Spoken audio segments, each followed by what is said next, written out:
Most people have experienced burnout in some form or another in their life. I know for me personally, I had a history of saying yes to way too many things, and then after about a month or so getting super tired and worn out and not enjoying any of it because I was starting to get burnt out. I had this happen in my own hobbies as well as in my schoolwork while I was at school. And it's a super common thing that a lot of people go through. So in today's video, I figured I would talk a little bit about burnout.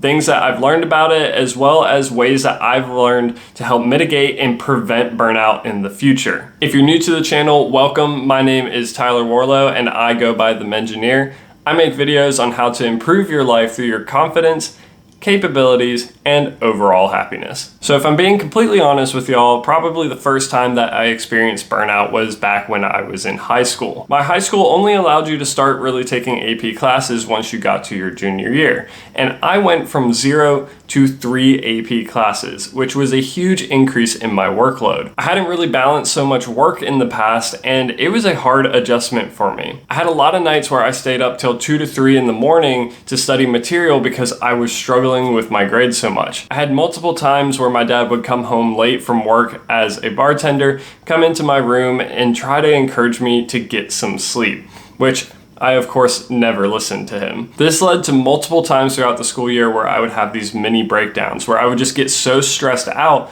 that I would essentially just be taking out my anger on other people. I'd be crying, and then I would essentially just not do any work, which would then, of course, lead to worse grades. At the time, I didn't really have anyone to help me learn to better manage my workload, so I kind of just powered through this and didn't really learn how to mitigate or prevent burnout in the future. This led to a couple different times throughout college to me just way overcommitting myself. I was a dual major while also taking a minor, so I had a pretty high workload, but I also tried to regularly go to student organization events and tried to maintain social relationships with my friends outside of those events.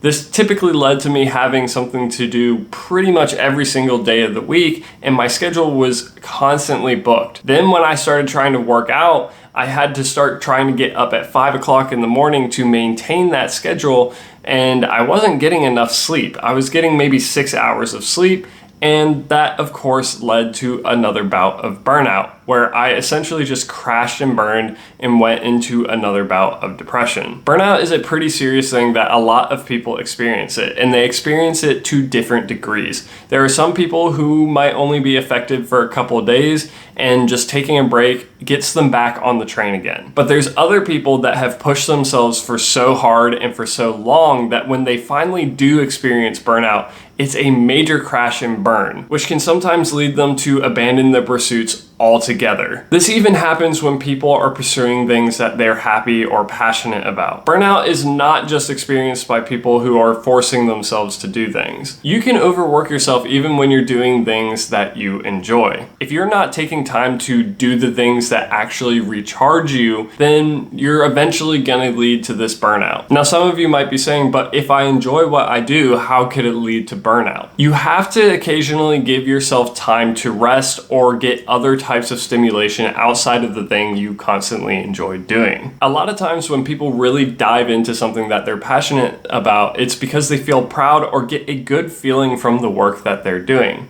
However, the more that they work and the more that they experience this, the less that they start to feel that good feeling. So they start working harder and putting out more stuff in order to get that same feeling. But eventually, everyone has a limit. You can only work so much, you can only do so many things. So they keep chasing this feeling of enjoyment that they no longer get from the work that they're doing anymore. I know a few people in my life who are really talented artists, but they purposely choose not to make it a career because if they did, they feel like they wouldn't enjoy it anymore. They feel like they wouldn't get to do it when they wanted to do it, and that they'd always be having to do it for other people and not for themselves. In a way, this is really good because this allows them time to step away from that thing and experience other parts of life and help them recharge that creativity that they want to feel when they do go back to doing their art. I really want to stress that one of the best ways that you can prevent burnout is by making sure that you take time to rest. And I mean this literally and figuratively. Making sure you get enough sleep at night is a good thing for two reasons. First off, you're allowing your brain to have a break from whatever it is that you're working on.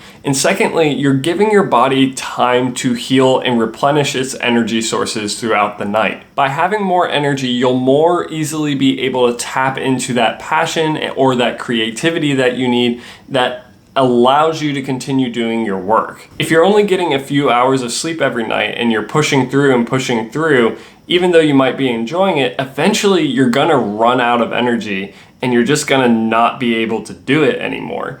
And a lot of times that can have pretty serious health consequences. Ensuring that you're rested is also going to allow you to work through stressful situations. A lot of people really enjoy the work that they do, but they work in high-paced and fast-moving environments, which tends to be pretty stressful for a lot of people. If you're not making sure that you're rested, then you're not going to be able to keep up with that high-paced environment. There's a lot of different ways that you can recharge, and it kind of depends on the type of burnout that you're experiencing.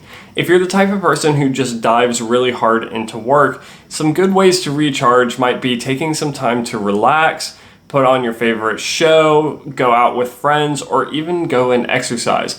But if you're the type of person who's getting burnt out because you've overcommitted yourself, then you really need to take the time to say no to certain activities and give yourself time to just be still and actually rest. This will usually involve doing some form of self-care activities, whether that is meditating, exercising, or reading a book that you really enjoy. But it's going to be something that is more self-focused and less on the outside environment. As you may have caught from earlier in the video, there's a few different warning signs of burnout. First off, you've got really high feelings of stress. If you're constantly feeling stressed, even though you're not in an environment that's causing stress, then that might be a sign that you're heading towards burnout. If you're starting every day feeling dread or tired or not looking forward to the day that you have ahead of you, then that is another sign that you could be going towards burnout. Keep an eye out on these warning signs because it's much better for you to catch that early on rather than when you are actively going through it.